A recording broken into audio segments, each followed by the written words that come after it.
good seat coming in. They down here in that door. They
Good evening, everyone.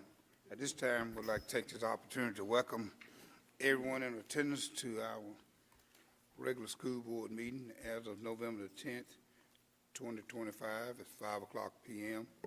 We do have a quorum present. We have Mrs. Talisa Young, Mr. James Richardson, Dr. Joseph Shoemake, and Dr. Cynthia Brown, and myself, Robert Smith.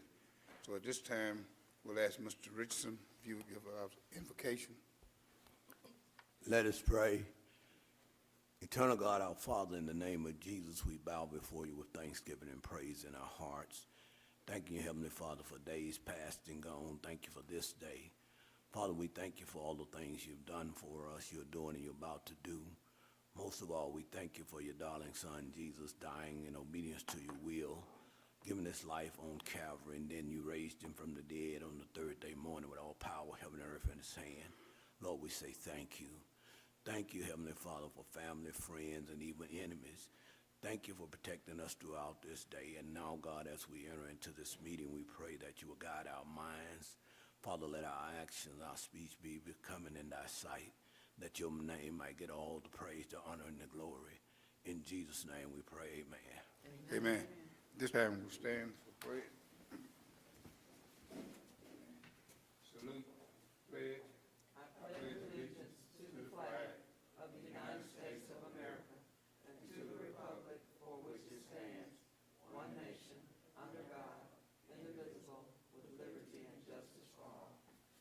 Thank you.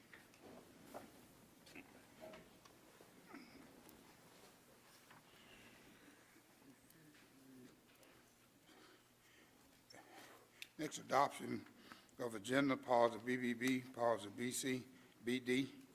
So moved. We have a motion by Ms. Young, Second. second by Dr. Brown. Discussion. All in favor of the motion? It is unanimous, no opposers. 4, Board of Education, pause of BC, BD.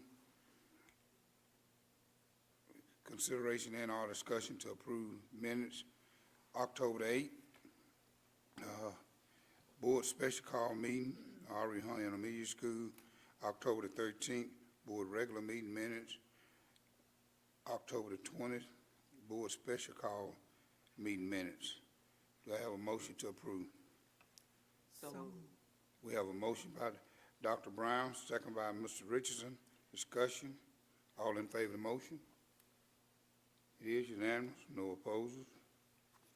The trustee district review, trustee travel reports. Do we have any board members? They haven't traveled? Okay, thank you. See,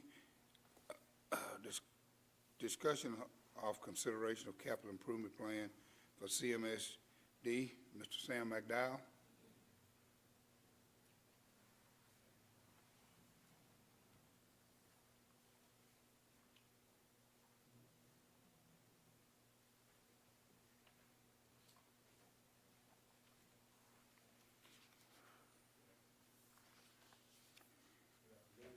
Good afternoon. Board President, Mr. Chapman, McDowell. Superintendent, thank you all for allowing me to serve. You should have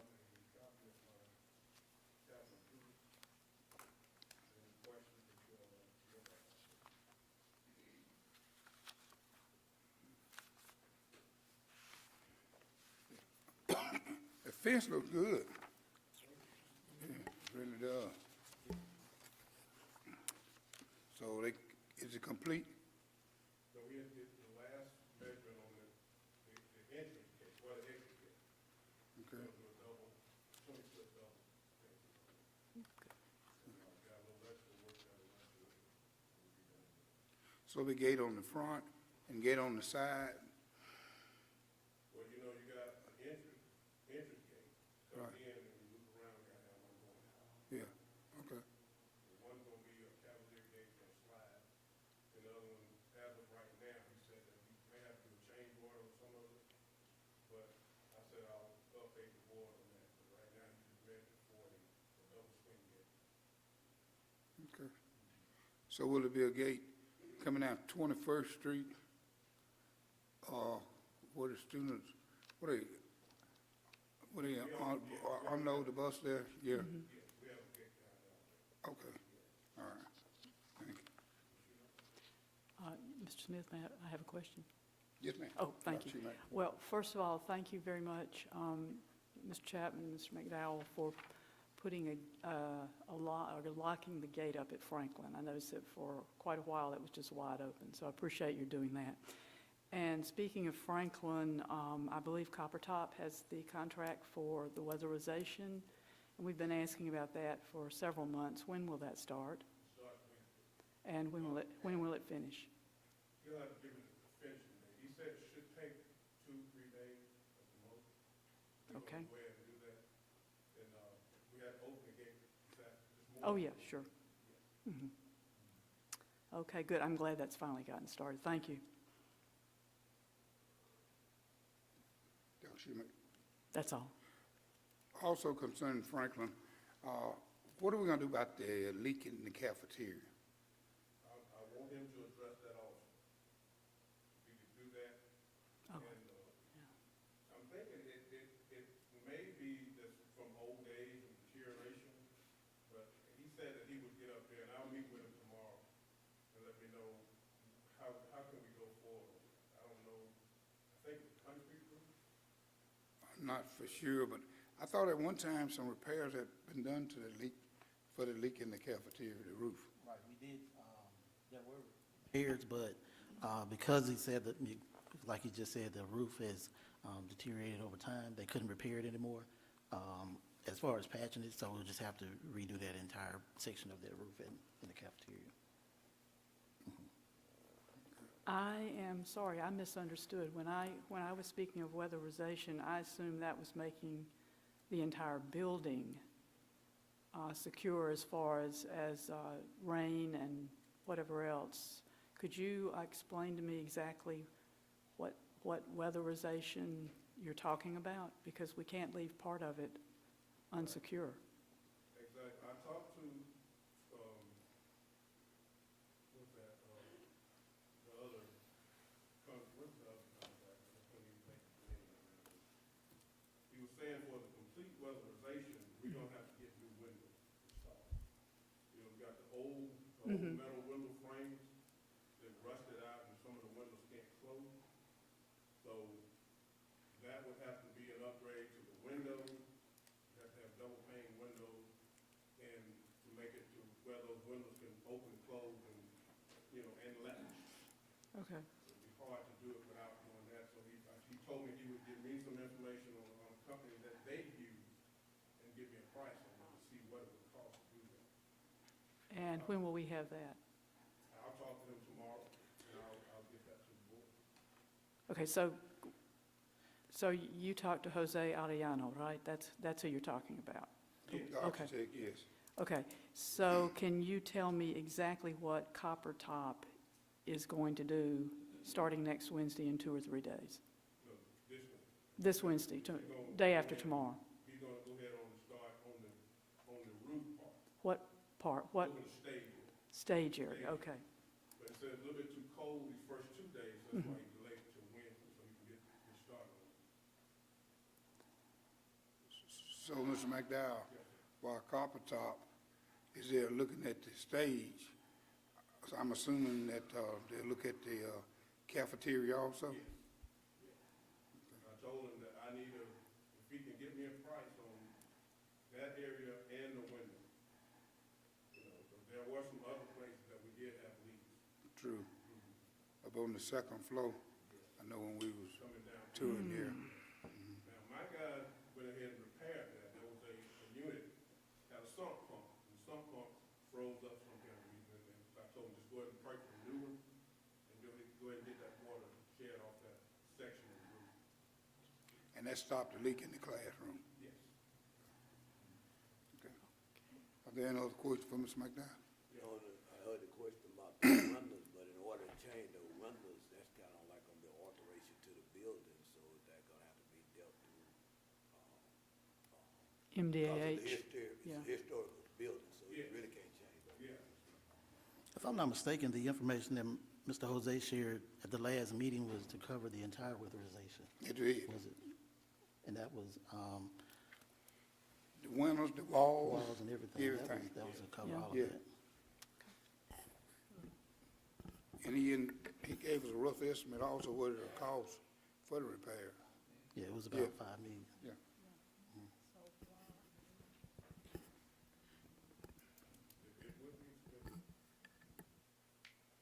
But I believe we've got the money, Ms. Rogers said last time. And it's only going to get worse and more expensive if we don't act now. So, But I think the roof is a necessity. That's probably the first step, repairing that roof. Okay. Are there any other discussion or questions for Mr. McDowell? If not, thank you.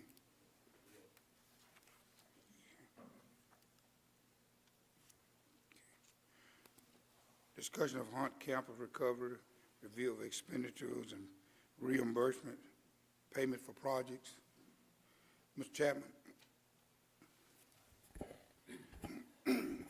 No, I do not have any reimbursement for that. Okay.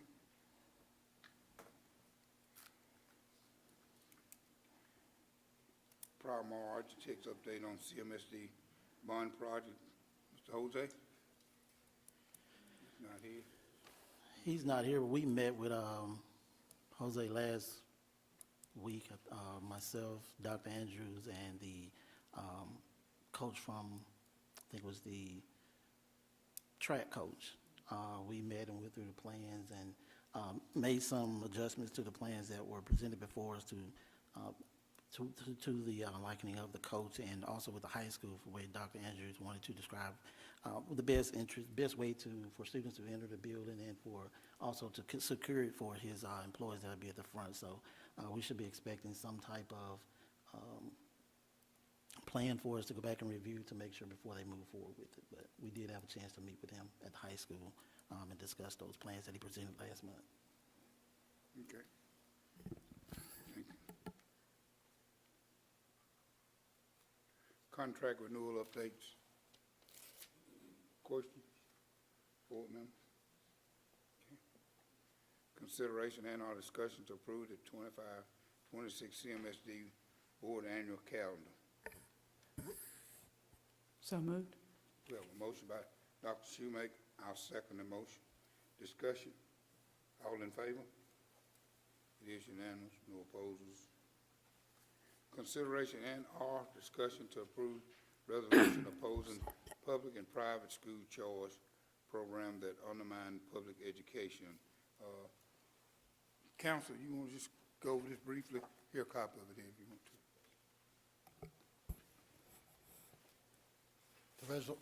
The resolution will be by the board, and it is just basically stating their public position. Since there's going to be there are going to be proposals sent to the legislature regarding school choice. We know that's going to be a topic this year. It basically states the school board takes the position that it opposes any legislation, policy, or program, public or private, that diverts public funds from Mississippi's public schools to private schools or other nonprofit entities, and asking the state legislature and all local officials to prioritize full and equitable funding for all public schools through Mississippi Student Funding Formula. Okay. Thank you, Council. Yes, sir. Board. Do I have a motion? So moved. We have a motion by Ms. Young, Second. second by Dr. Brown. Discussion. The voice vote. Dr. Brown? Yay. Dr. Shoemaker? Yay. Mr. Richardson? Yay. Ms. Young? Yay. And yay for myself. It is unanimous, no opposers. Goal update policy, BA. 1, student attendance report, goal 1. 2, school safety report, goal 5. Student discipline, dropout report, goal 1.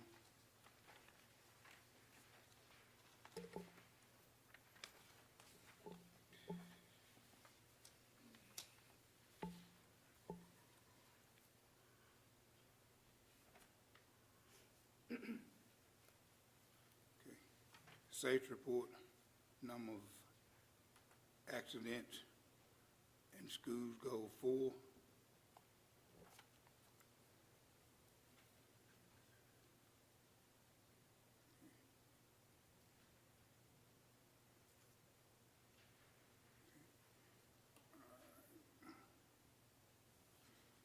right, interim superintendent updates and report.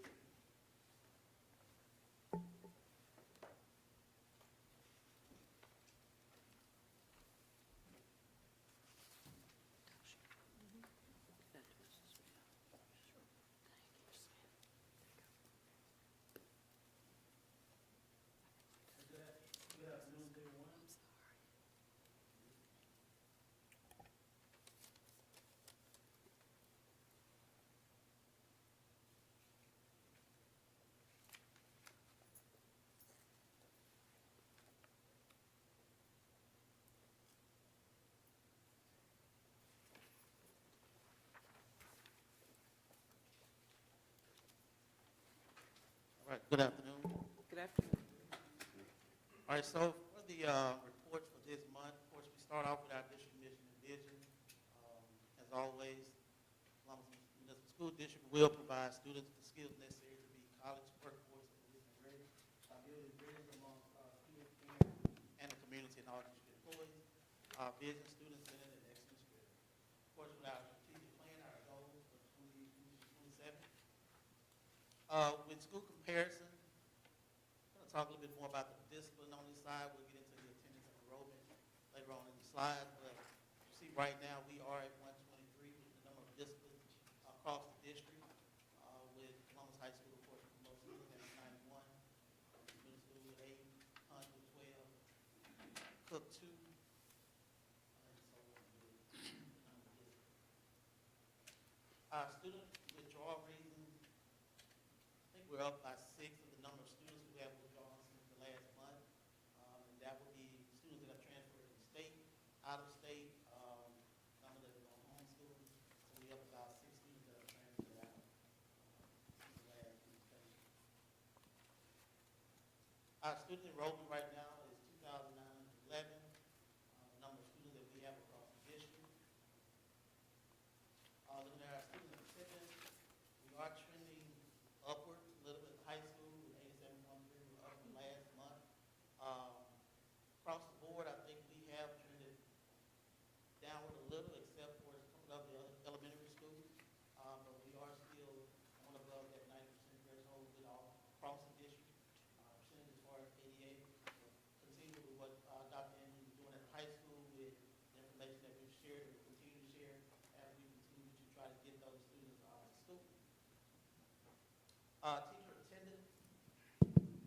The teacher attendance is still kind of the same as it's been with the number of teachers that have been out across the district with the percentage. As you see with 153, 183 days, and that includes every day that every teacher has taken that they've missed during the month of October. Of course, this is the intensive continuous support for students identified in truancy that the high school presented at the beginning of the year, things that they would do to try to engage students and, well, get students to school, again, by engaging parents and family and continue to tracking that data and working with those external resources to get our students in the buildings. Looking at the benchmark, I did provide you some goals and updates in the supplemental material. That kind of goes with what the schools have decided to put in place as far as their, they have the SMART goals as well as some of the plans they want in place and things that we can do at the central office to support them. Right now, Joe Cook is trending at a D with the skills, with the standards that they've assessed on under the first benchmark. Sale at a C, 345. Fairview at a 278 at a D. Stokes Beard at 306. Hunt right now is also at a 318 with a D. Columbus Middle School at a 392 with a B. And Columbus High School right now, it's a little difficult to calculate those scores, but as you see with the English 10 and algebra and biology, right now you'll probably see more accelerated students in those courses with English 10 and some of algebra, but you also have students that were not prepared for the test at the end of last year, so they may be taking those courses this semester, where that 13% will lie with the proficiency and the growth of all with 57%. So those will be these students that were probably not in the accelerated courses.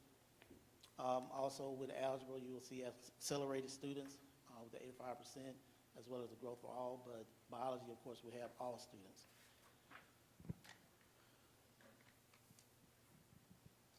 So some of the next steps, which have already started with the schools, is reviewing the plans and addressing those deficits, continuing with those data chats and progress monitoring as they go throughout their assessments. From the central office, we plan to support the principals, which we've already started, based on what information they presented in their plans for their account, to support them with their accountability ratings. And we will continue to do that to make sure that they have the support that they need in order to move forward. Continue to engage in meaningful conversation and communication with external resources and administrators, reviewing those reports, and engaging families and community partners. Also, some of the district updates, we are continuing with the Superintendent Student Council. This past month, we took the business officer, chief financial officer, as well as the child nutrition director to meet with those students. We had our MUW partnership residency meeting. We have another meeting scheduled with MUW, I think, this week with HR. The bond projects and phases, continue to work with Prior Mara on those. Community partnerships, I've met with Men of Compassion, have another meeting with MUW, just different ways that we can help support and improve the things that we have going on in our district. And the final projects at Hunt, moving forward with completing those projects as well. And as far as myself, some things that I will continue to do is the mentoring partnership with Lowndes County, MCF for the superintendent's meetings, and the MSD Superintendent's Academy. Any questions for me? On those benchmark data, a lot of parents say their kids complain that the material that they use to get these numbers and not the test they take when they go take the test. Well, how are we managing that? Say that again. A lot of the students that talk to parents say that the stuff that they use to gauge these benchmark numbers, but when they get ready to take the actual state test, is not the stuff that they've been taught to calculate these numbers. Well, based on this information is based on what the high quality information material that they're teaching with, and so when they are teaching with that material in the buildings, that is we use some of those same assessments in order to assess our students. So it may be worded differently, but we try to work with as far as the coaches and vetting that information to make sure that we have the accurate information when we're testing them. So again, we are working through some different things as far as how we started at the beginning of the year. We're hoping to see this improve as we move forward. Right now, I know speaking with some of the principal, things have changed and they're beginning to see some of those improvements, but it may look different, but we continue to work with the resources that we have to make sure that we're providing the right assessment for those students.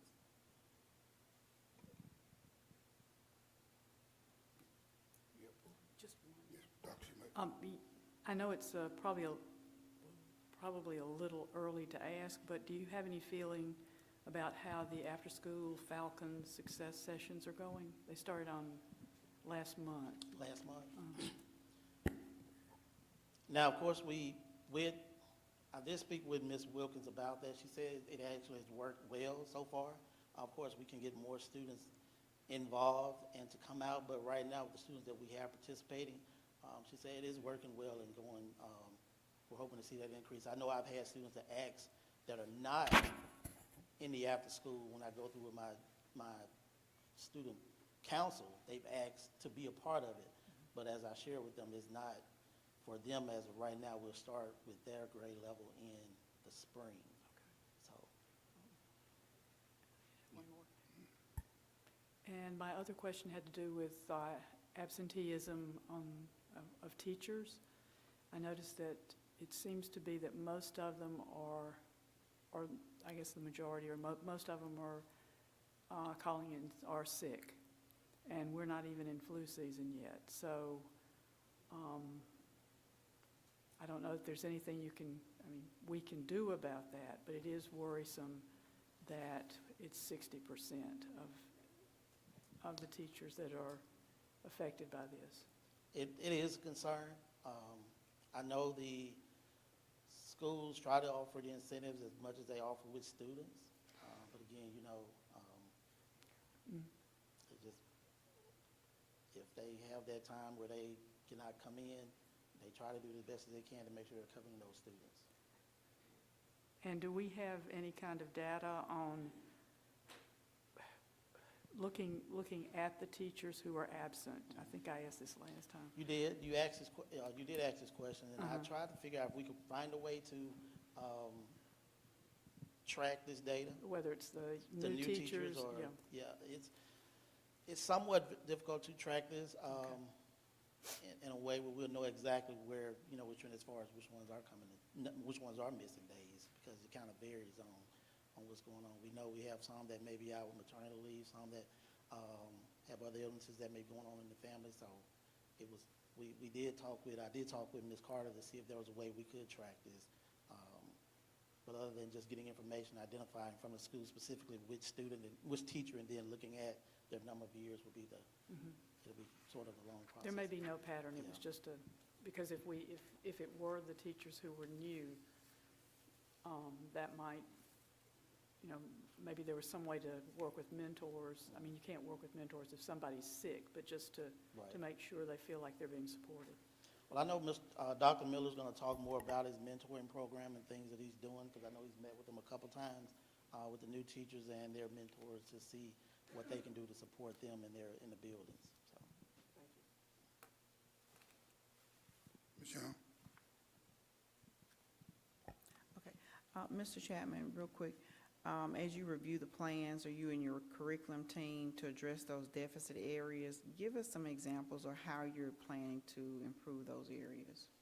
well, in some of those areas, it talks about there are personnel that we have to look at, that they're missing. We've already made some changes with that, with those personnel. Some of these, in a couple of those schools, and I do have some other ideas or some things that I'm working on to try to support with that as well. Also with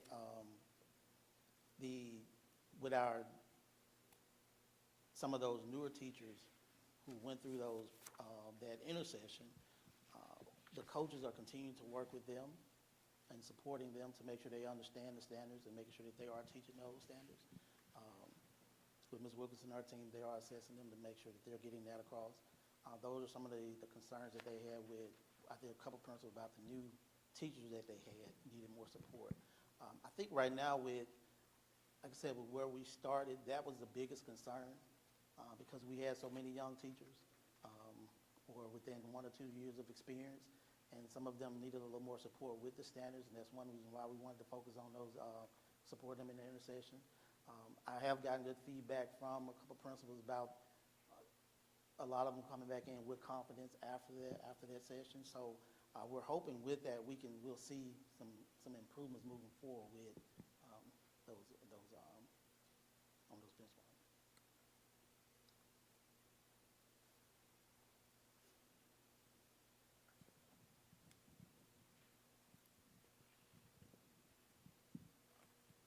Michelle, you good?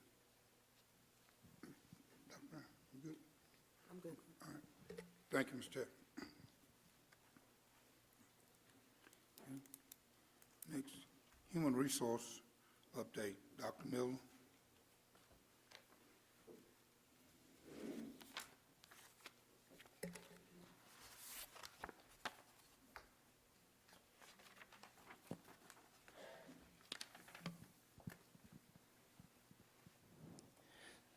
President Smith, Ms. Shoemate, Dr. Brown, Mr. Hempfield, Mr. Richardson, and Ms. Young, Mario Miller, and Ms. Velma. I can't forget Ms. Velma. She's great support for us.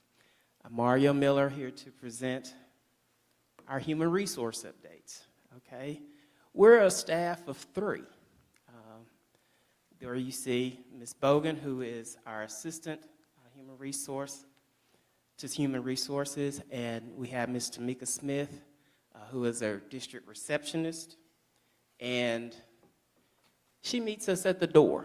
She's the person who is supposed to be giving a great big smile and directing everyone, taking all the calls, and making sure everyone is directed where they're supposed to be. Let me see how I work this thing here. Okay. But speaking a little bit more about these 3 ladies, they are the consummate professionals. They are there to support in all things. I appreciate the work that they do. They are always there. They're always on time. And they always greet everyone with a smile. And that's one of the non-negotiables that I'm going to speak on in just a moment. But our district mission is the Columbus Municipal School District will provide students with the skills necessary to be college workforce and enlistment ready by building bridges among students, parents, and the community, and all district employees. Of course, our vision is student-centered, excellence-driven. Human resource, customer service, non-negotiables. One of my expectations is that anyone can access our office at all times, during our office hours, of course. There's an open door policy, and people are treated with kindness, dignity, and respect in all matters, even if you have to come in to be terminated. I am going to make sure that that is the most comfortable space that you could be in at that particular time. People deserve to be treated with respect and dignity at all times, and that is the expectation in our office. Percentages of provisional and standard license holders. As it stands now, of our 1-year licensed teachers, there are 31, which is 11.4%. There are 11 3-year licensed teachers in our district, and that is 4% of our teaching force. Of our 5-year license holders, that is those who have a standard educator license, they are the mass majority of our teachers, which they stand at 230, and they are 84.6% of our teacher population, of our instructional population, and that equals our total 272 teachers who are licensed. And if you need a visual like I do, it's going to be on the next slide. The total is 272 teachers. As far as our district requested licensure that we got this year, we have 31 non-renewable licenses that were issued. We have 6 career and technical licenses that were issued maybe over the last 2 or 3 years, because those are mainly 3-year licenses. And we have 1 resident teacher in our district, and that is a program that is sponsored by NDE through any of our colleges, our public colleges in the state. A total of 548 employees, 272 certified, and 286 classified. So if you need a picture like me, I like to see the big picture, and we have all of what I just named. You see the big blue, that's our certified staff. Those are the ones who hold the 5-year license, and all the others are working toward that 5-year license. So we only have that, 15.4% of teachers on our staff in our teaching force who are working toward getting in that big blue, that big turquoise there. So we're working with those teachers to get that. Number of employees at each location. We have the central office where we have 17 certified staff and 27 classified staff for a total of 44. Columbus High School has a total of 104 staff members, 63 certified, 41 classified. Columbus Middle School has a total of 66 staff members, 39 certified and 27 classified. Cook has 57 staff members, 29 certified and 28 classified. Fairview, 10 certified, 13 classified, total of 23. 53 at Hunt, certified is 33, classified is 20. Maintenance department has a total of 11 classified employees. McKellar has a total of 17, certified is 14, and classified is 3. Sale Elementary has 49, certified is 19, and classified is 15 for a total of 34. Stokes Beard, certified 27, classified 29, total of 49, and transportation has 50 classified employees. Columbus Success Academy has 12 in all, 8 certified and 4 classified. So in our recruitment efforts, the functions of our strategic plan, of course, is we are the R, the recruit and retain, to recruit and retain highly effective teachers and staff throughout the district. So how do we do that? Key ways HR contributes to goals of the strategic plan. So recruitment, I have listed a few things here how we do that. Recruitment strategies. HR develops and implements recruitment strategies that attract effective teachers and staff. And some ways we do that, we're currently in the developmental stages of partnering with the teacher education candidates, some teacher education candidates at the W, to develop a practice teacher pipeline that will allow those candidates to do observations in 2 stages. Those 2 stages include a practice teacher. They're the teachers that have the 60 hours. They're working, but they don't have the 60 hours right now, but they're working toward those 60 hours.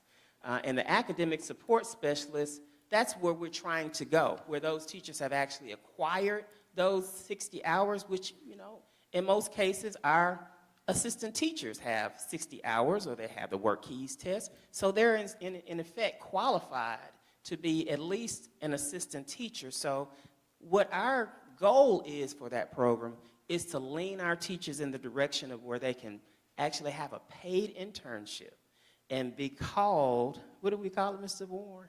An academic support specialist. We came up with that name today. And have a paid internship, would be essentially an assistant teacher, and they can cover some of those areas of MTSS. They can do those pullouts. They can do Tier 2, Tier 3 instruction. And that would be a good way to get those teachers in our pipeline to become what?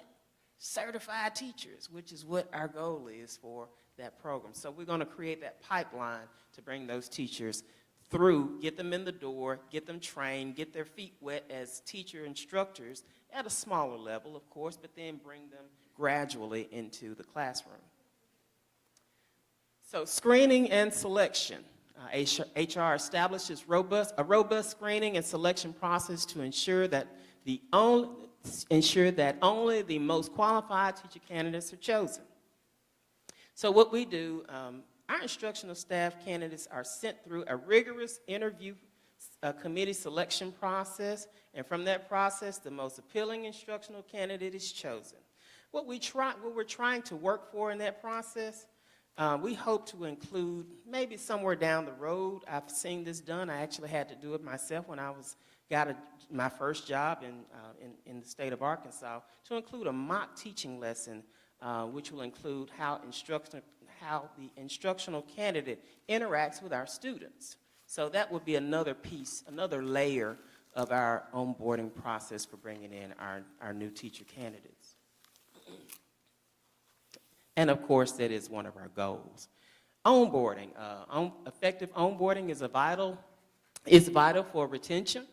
So our onboarding process involves a 3-tier process. It has pre-employ, where they actually do the background checks and our pre-employment drug screening, onboarding, which is the paperwork, and lastly, the orientation. So those are 3 levels that we do for our onboarding process. Professional development. HR collaborates with the curriculum department to facilitate ongoing professional development. Ms. Wilkins is one of our contacts, along with Mr. Bourne. They are great people to work with, but this is what we do. The curriculum department and HR work in tandem to ensure that our instructional staff is certified to teach in their designated areas. We also assist in standard license holders in obtaining the professional requirements every 5 years to keep their licenses current.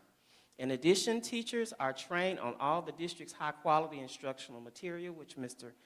Chapman just spoke of, that help our students achieve academic success. Take a bow for all your hard work, because they work hard in curriculum. Famous. Right there, those two. So, next, employment, engagement, and support. Maintaining important levels of employment engagement is key to retention. HR has an open door policy that I just spoke of that allows all employees to access our office to discuss matters that are important to them personally.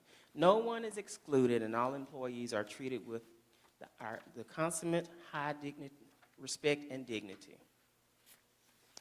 Like I said, that's one thing that you have to have in our office. We're the first people that most new and that all new employees see. So we set the standard there. We have to make sure that they feel supported initially in the initial stages of coming on board and working here in the district. Compensation and benefits. HR ensures competitive compensation, benefits package, and incentives that attract and retain talent. Our compensation, our benefit packages include options that allow the employees to choose what works best for their personal preferences and their families, and is a district-sponsored initiative. Some of our incentives include time for perfect monthly attendance. I think that's a great incentive. If you show up for work 2 or 3, like 2 months, like 1 month, you get a day added to your leave. So I thought that was mighty generous to be able to, if you make a whole month and they give you an extra day. I thought that was a great thing to have here in the district. And of course, we have some teaching incentives that are monetary in the form of stipends. We give some of those for our secondary math, and I think we have some for secondary ELA. Is that right, Ms. Cornwall? I think something like that. We do have incentives for math and science. Okay, so I stand corrected, math and science. So those are some, and so we need to encourage those individuals that we go out and recruit to, or at least to, as we groom to prepare to get these students into education. We need to make sure that they understand that these incentives are out there if they decide to go into these particular areas.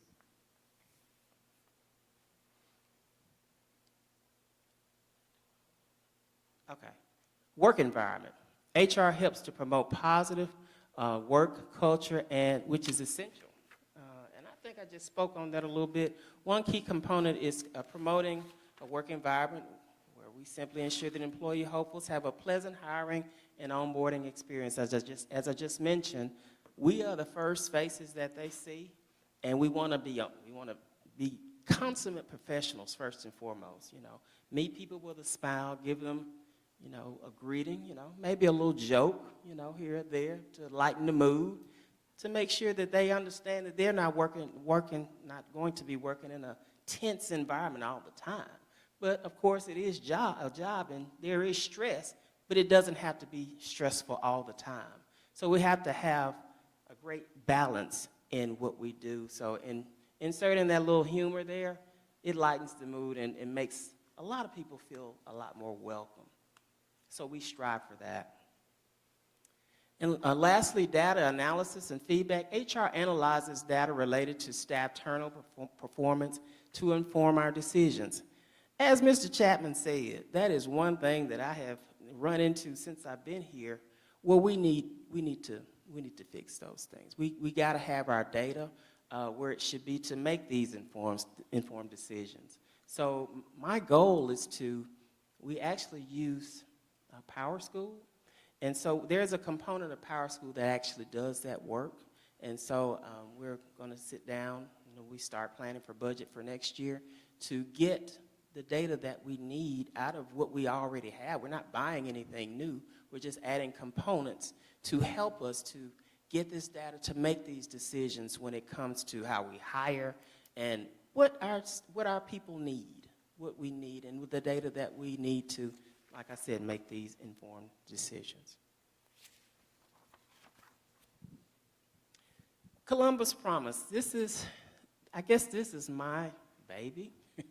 I kind of coined this term, and it is a promise. I actually made our Columbus Promise mentors and mentees make a promise to Columbus to actually serve our students and to just be there and be the support that our community needs. These are some things that we are going to focus on this year. That's a picture that Mr. Barnes made. Let me take a bow, yeah. Employee engagement, employee retention, organizational support, emotional support, self-care, and introduction to the professional growth system.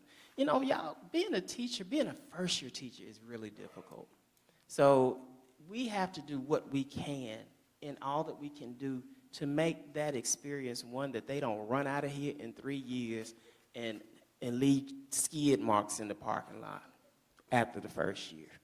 We want our teachers to love what they do. It can be done. All we have to do is give them the support that they need to be successful.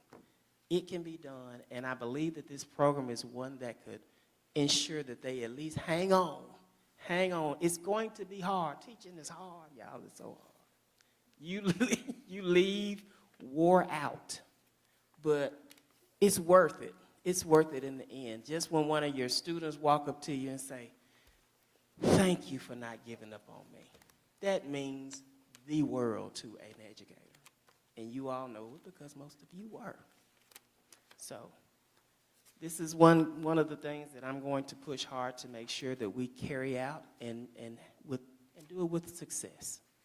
It's going to be a successful program, I guarantee it. Current instructional vacancies, I'm still perplexed that I can't, we've had these most of the year at the high school. Algebra, chemistry, it drives me crazy that I said this in a staff meeting that we sit between all of these really great schools, and I can't find a chemistry teacher or an algebra teacher. We got the W, we got State, we got UA, we got Ole Miss. They're right here, and it's just driving me nuts, but we're going to work on it. We're going to keep working. Kindergarten, we have, biology at CHS, resource, that's a SPED position, a self-contained SPED. At Cook, we have a kindergarten. We have 2 self-contained. We have 1 speech pathologist, at SAIL, a behavior interventionist. CSA, we still have a science position, another one that's driving me nuts. Stokes Beard, speech pathologist, and a self-contained position at another self-contained at Stokes Beard. This is a really powerful statement to me. None of us is better than all of us. When I got to this district in July, our department we had no one in there. We had a consultant. And I got here and I was like, I came to do my orientation, and guess what? Mr. Pierce said, "You're not doing orientation. You're working today." So I went immediately to work, and I found out that we had some wonderful people working with us.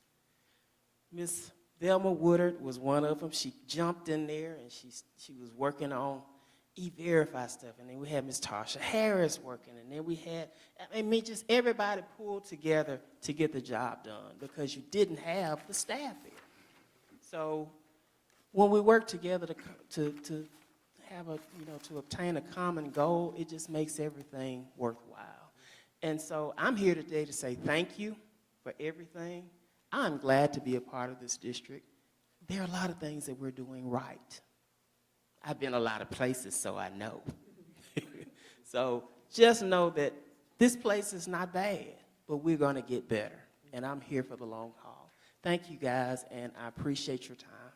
Are there any questions? Yeah. I'm sorry. No problem. I feel like a little teacher sometimes. Dr. Miller. Yes, sir. Go ahead, I'll let you go. You mentioned, and you listed here, at the high school, the vacancies in algebra, chemistry, especially in biology, especially in algebra and chemistry. Okay, so you're gonna keep trying. So from the recruitment standpoint, I mean, what have the district done as far as trying to recruit to fill these vacancies? First thing I say that they look to here is that money, that incentive that we just talked about for those sciences and those maths. And it's still, you know, they've got options. And we got to do more to just make it more attractive. It may be something that's a little unorthodox, but I get upset when I think the kids can't have instruction by a certified teacher who teaches chemistry. I'm about to ask Amiko to come back. I'm about to ask her. You're going to be out 90 days, but you got to come back and teach chemistry. She may not like it, though. She may tell me no. But we're doing what we can to recruit So in you those saying, areas. finance is the issue? It would help. It would definitely help to be able to give more and to do more for those math and sciences. Secondary is key to getting our kids where they need to be. Dr. Schmidt? Thank you, sir. I did have one question, Dr. Miller, Yes, ma'am. on the employees. You have them listed, number of employees at each location.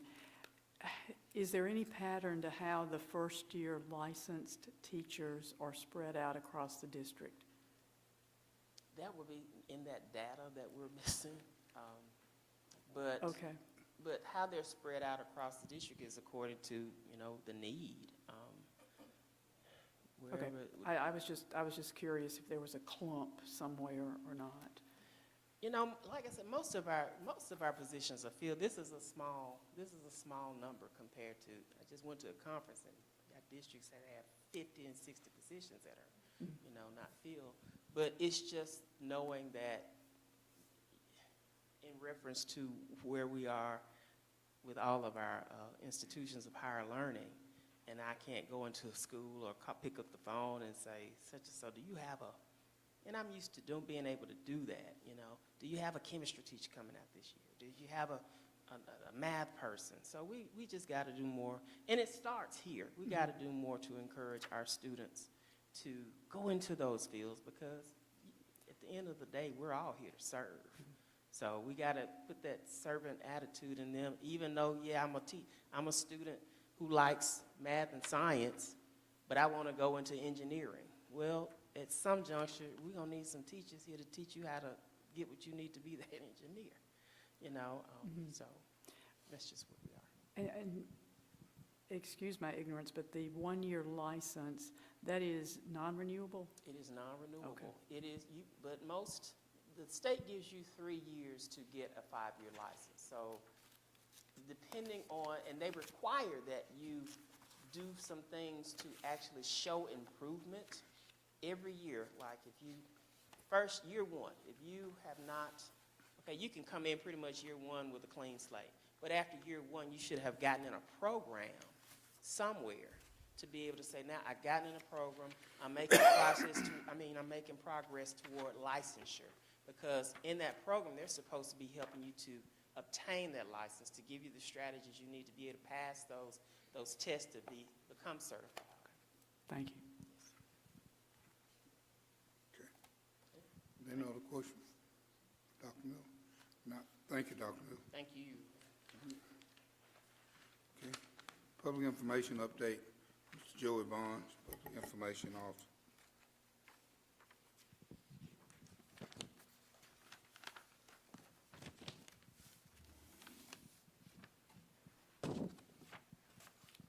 Good evening, Board. Good How are y'all? Good evening. All right. Thank you for allowing me this opportunity to just kind of give a quick update of what's been happening since I've been here about 5 weeks or so. And starting off, of course, our mission and our vision, student-centered, excellence-driven, and really trying to bring that to light in the public information department. And so just kind of taking a look at what's happening throughout the district, trying to attend as many events as we can. And you'll notice, I think, a good increase in social media, where you see Facebook views, interactions, and audience have all grown since the last week of September. And actually, I looked right before I came out here, followers are up 1.2% over the last 60 days on Facebook there. X-posts are gaining some traction with impressions, engagements, and of course what you're looking for there too is them to click on the links that take them to our website. Instagram followers also increase along with the post interactions, and I've included some stats. We'll get to those in just a second. And I guess what all of this tells us is there is a need for this information.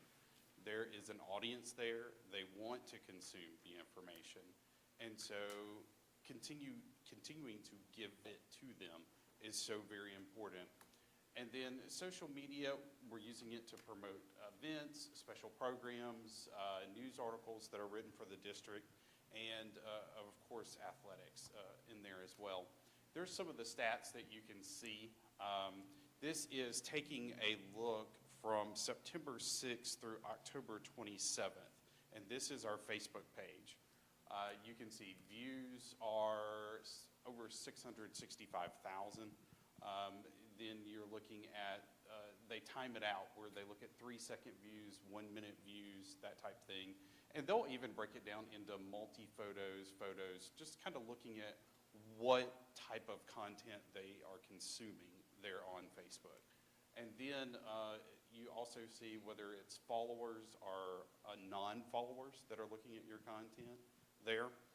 And it can go much deeper, but that's just a kind of a quick overview for you. And then this is Instagram. I checked this before I came out as well because I knew it would change. You see 67,000 views there. That's now over 75,000 views. And then you see the interactions there of 2,300, most by posts. There needs to be more reels, which is basically just video. There needs to be more of that on Instagram. I know there does. I know that needs to happen, and it will. But that's one thing we'll work on. And one thing I noticed overall that you'll see is Homecoming got the absolute most interactions, views, everything across the board, whether it was Facebook or Instagram. These are a couple of different examples of events, of things happening in the district that have gone out over social media. So not everything is a written story. Some of it is just photos of things happening. Dudes and Donuts at Stokes Beard Elementary was a big hit. And then the Hunt cafeteria remodel. Just thinking of different ways to showcase our district in different types of content. And that's the same here. That route for Homecoming looks pretty simple, but it was very difficult to make, I found out. I'm learning a lot about Canva. Another way to interact with the community and our parents and also our staff is through the newsletter. Shortly after I got here, I was alerted that we had an agreement with S'more, and it is a newsletter. And basically you go in and you create this content that you can send out to parents and staff. And so what I've been using it to do is kind of recap what has been posted to the website, what has been going on, upcoming events as I know them as well, and then reminding, it's also a good place, you can see there in the bottom left-hand corner, I've really tried to emphasize that attendance matters, and we all know that, and why it's so important. But There are different links also on the newsletter. So the newsletter is very interactive. If we ever wanted to do a poll, we could do that. There's several different ways and uses that you can get out of this, but there are links there that they can click that will take them to stories that have been written about the district. You can preview activities. You can send messages to parents. Also, this month, just last week, I included a message from Mr. Chapman to parents. It's a good way to get that across, and that's sent out using school status. So this is taking a look at the very first SMORE newsletter that I sent out. And this was just done via email. And so when it came time to do November, I thought, let's do something a little bit different. And I kind of trained myself on how to use it and push it out. So we used a text message. And as you can see, 97% of the views came from a phone, which is very important. And also, I looked at this before I came out. That 916 is now more than 1,100. So more people have clicked on this since I built these slides. And again, the big difference was sending it out via text message. And that is a good way to communicate, but you don't want to over-communicate with text message because eventually they'll just start turning that option off. But I wanted to show you that. This is also sort of just a list of stories that have been written and posted to the website. Some of those you have seen in the Commercial Dispatch or the Columbus Packet. They've been picked up, and they've been gracious about running those, but we want to make sure that we're providing content. The other content, and something that I've tried to bring to the table, is video and using that. I thought it would play in the presentation, but we're going to do a little workaround and go to the Facebook page. But some examples was National School Bus Safety Week, where Chief Brown, worked with me, and we basically got a good 3 videos out that we pushed out for National School Bus Safety Week. And another piece of video also that we used was for homecoming. That got a lot of views as well. But eventually we'll incorporate that, more use of videos in there in our presentation. Because we're able to do that. The other thing, it's okay, Ms. Cox, I think they kind of will get the point. We'll move on so we don't take up any more of their time. But the basic goal is to use the video across all platforms, and that will continue. And if we can go to the, oh, wait a minute, hold on. I'm in charge of that. There we go. Website update. Here we go. So one of the things that I immediately heard when I started this position was the website. And we've made some progress with the website, and I'll go into that in just a moment. But I've completed 3 training sessions with Aptogee, our website vendor. More training to come, some webinars I've got scheduled with them as well. And then school training must happen. So one thing that I learned through my training was I don't think the people who are assigned to, or at least most of them, assigned to update the website were trained.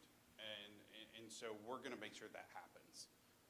And I'm going to work with them on making sure that happens and learning more about that. So the work has started to clear up and update the website. So if you will notice now that we have removed Franklin from the website.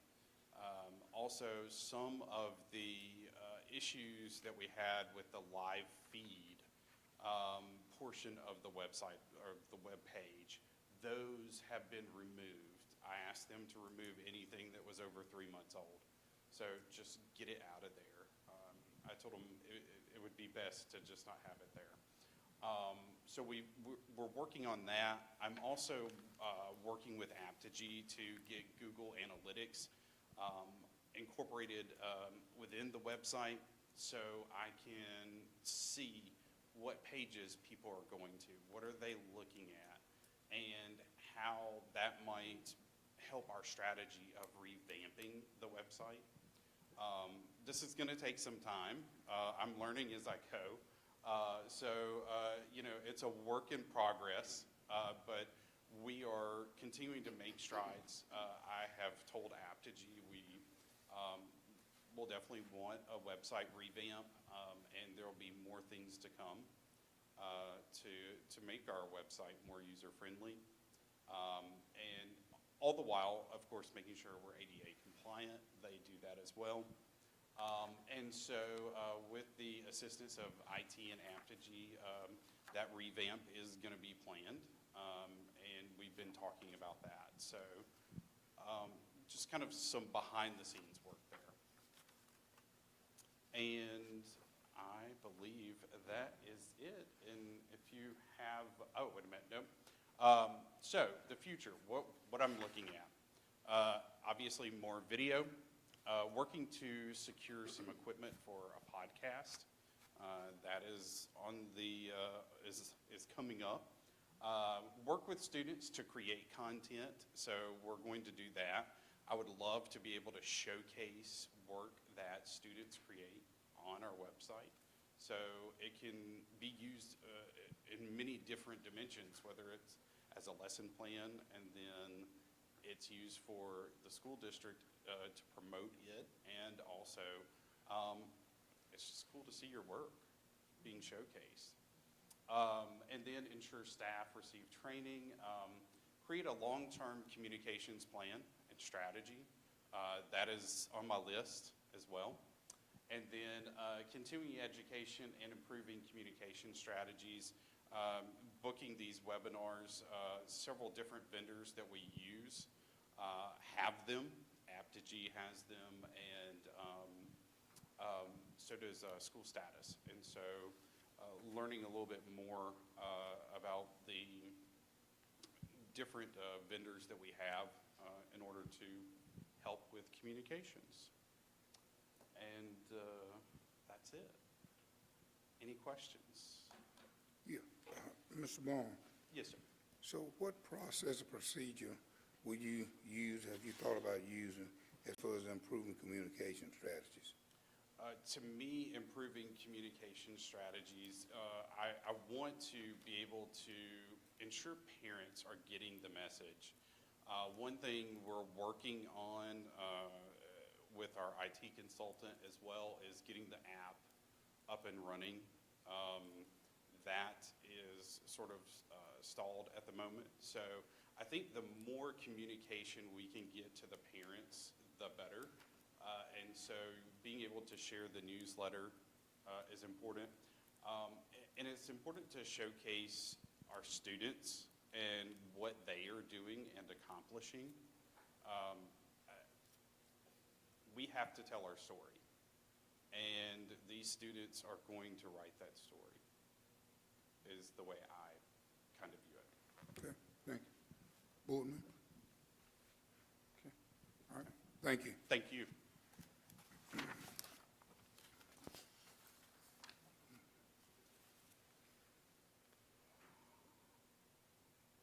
Principal's update.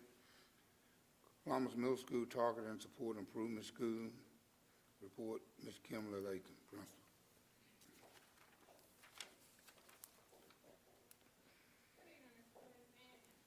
Good evening.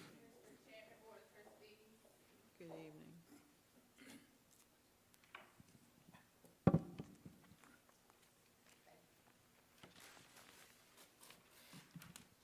I bring you greetings from Columbus Middle School. I will be going over the monthly school board update. Today's date is November the 10th, 2025. There is no update at this present time with the accountability model. Ms. White did share with you all our first 9 weeks benchmark, as well as Mr. Chapman, that we are at this time a B-rated school at 392. I'll take any questions on that page. All right, so we'll move over to our different demographic page. Our enrollment at this time is 366 students. Our student ADA is 91.37. Number of percentage of students with 2 or more absences is 25.68%.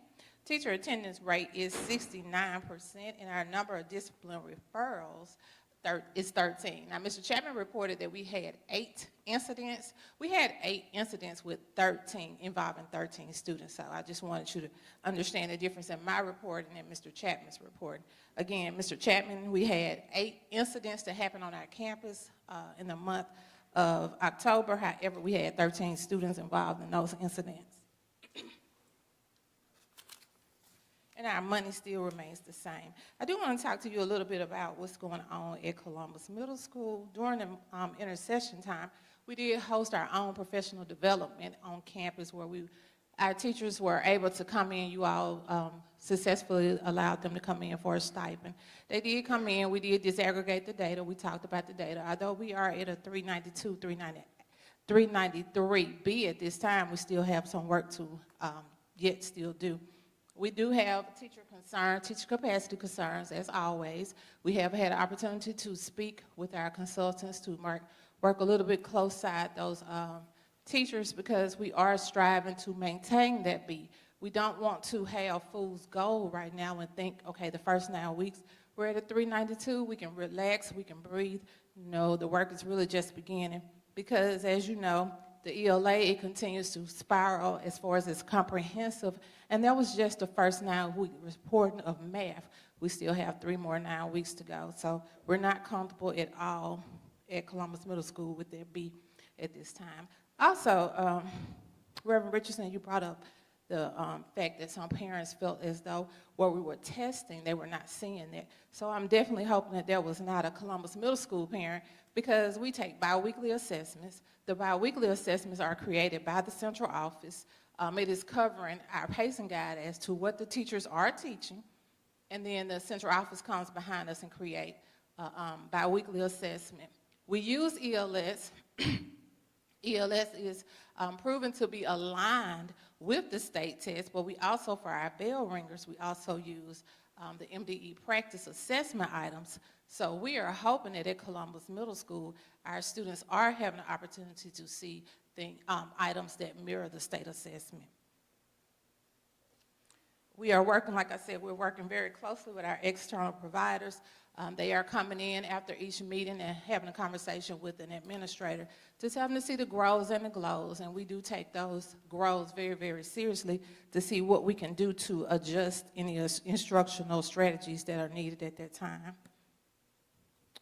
And upcoming dates, as you all know, tomorrow is Veterans Day. We will be celebrating tomorrow Veterans Day.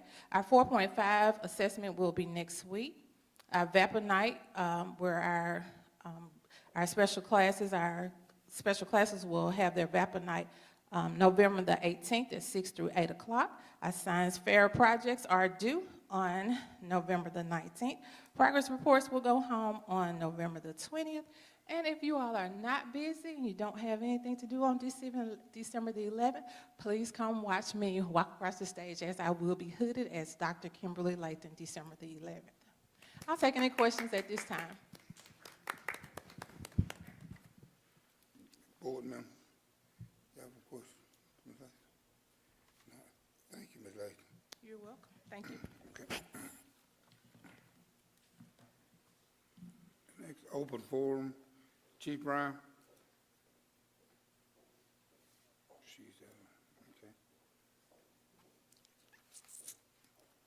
Office of Interim Superintendent, Mr. Chapman, school operations, travel. Do you have any travel? Okay. No travel report, anything? We good? Okay, thank you. All right. Interim Superintendent recommendation, number 1, consideration and/or discussion to approve administrative recommendations submitted by the Office of Human Resources. So moved. Have a motion by Dr. Brown, I'll second it.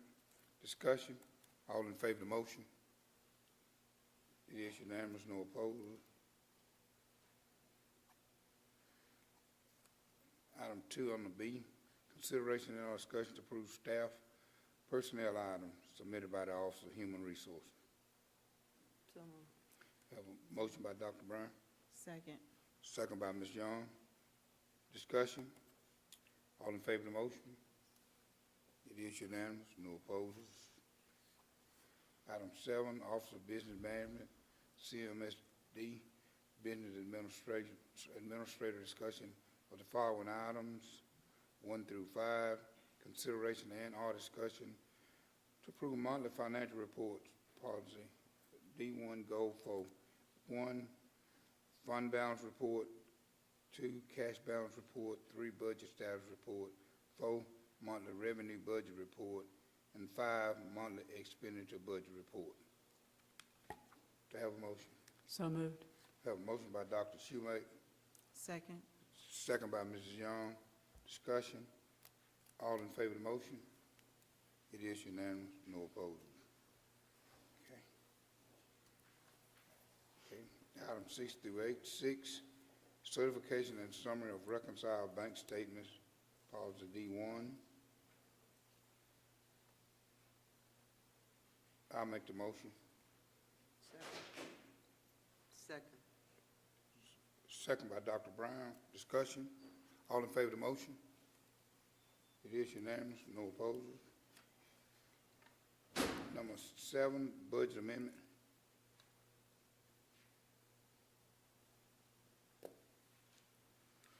So moved. Dr. Brown make the motion, I'll second it. Discussion. All in favor? It is unanimous, no opposers. Number 8, fixed assets disposal. So moved. We have a motion by Mrs. Young, second by Mr. Richardson. Discussion, all in favor? I have a question. Yes, ma'am. How does one dispose of a bus? You want to know what now? How does one, we have 6 buses that are being junked, quote unquote. How does one junk a bus? You, scrap yard, or you can put it out, the individuals can come over there and make bids on the purchase. So I guess that's my question. Are we getting some money back for this junked bus? It's Possible? it's possible. Okay. I was just curious. That's the first time I've seen junk buses. Depending on the condition. Okay. Yeah. I was sorry to see the Falcon bus go, but I think that's been on the dock for a while. Okay, that's all I had. Okay. All in favor? What happened to Mr.? Okay, Oh. All Okay, right, okay, okay. got it. Thank you. all right, it is unanimous. Y'all weren't expecting a question. Okay. Claim docket, Ms. Young? Okay. Yes, sir.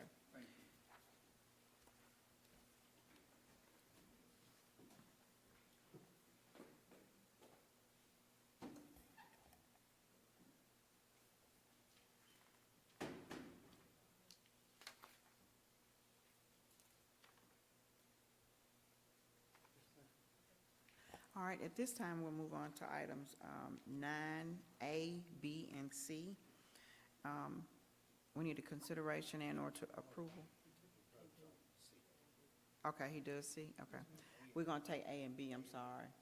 All right, consideration and or approval to, for the paid accounts payable claims for board ratification, and B, the held accounts payable claims to Columbus Light and Water Department.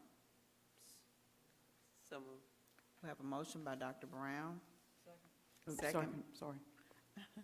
Motion by Dr. Brown and a second by Dr. Shoemake.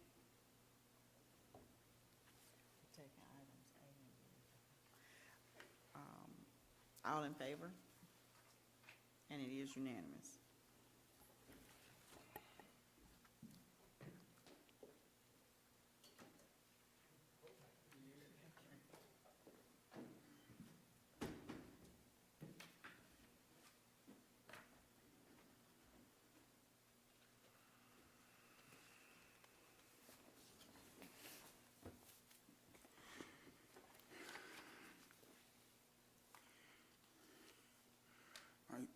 C, regular accounts payable claim docket. So moved. We have a motion by Dr. Brown. I'll second. Go ahead. All right, second by Mrs. Young. Discussion? All in favor? It is unanimous, no opposers. Okay, B, FYI, Chief Financial Officer updates, 1 through 5, Mount ad valorem tax collection analysis report, policy D1, 2, CMSD fund balance trends, 3, bank/cash balance yearly comparison, 4, student event activity report, 5, federal programs and IDA monthly financial review. Are there any questions? Okay. All right. Consent agenda, policy BC, BL, this is just policy A, review policy for approval during the December 8th board meeting. A, rescind the policy. 1, policy BCBA, time and place of board meetings. MSBA, revised policy, and 1 on the B, revised policy BCAB, regular meeting, CMSD. Okay. Next, B, consideration and discussion to Mr. approve. Smith, hold on just a moment. Are we ready to vote on the rescinded policy, Ms. Woodard? No. That's the first time it's been on here. I mean, honestly, you can, because it's gonna be rescinded, but I figured you just wait until next month. Okay. Yeah, I was- Thank you. that's what I thought. Okay. All right, B, consideration and or discussion to approve agreements, contracts, memorandum of understanding, out-of-state travel, field trips, and student transfers, 1 through 10. So moved. We have a motion by Mrs. Young. I'll second it. Discussion? All in favor of the motion? It is unanimous, no opposers. Okay. C, dates to remember, policy BCBD. 1, academics. A, November 24th through the 28th, Thanksgiving break. B, December 19th, 6% day, end of second 9 weeks. C, December 22nd through January 2nd, Christmas break. 2, athletics. 3, board meetings. And A, December 8th, 2025, Board of Trustees regular meeting, Brandon Central Service Center, 5 o'clock p.m. Any questions, concern, board members, concern no dates? Okay. At this time, I entertain a motion for closed determination for executive session. So moved. All right, Dr. Brown, Yes, sir. all right, made the motion. Yes, okay. We did it together. Yes. Okay. All in favor of the motion? It is unanimous, no opposers. Okay. All right. To everyone in attendance, if you give us a few minutes to discuss what will, and elaborate on what will be discussed in the executive session, then we'll come out and inform you as to what we'll discuss in the executive session. Thank you.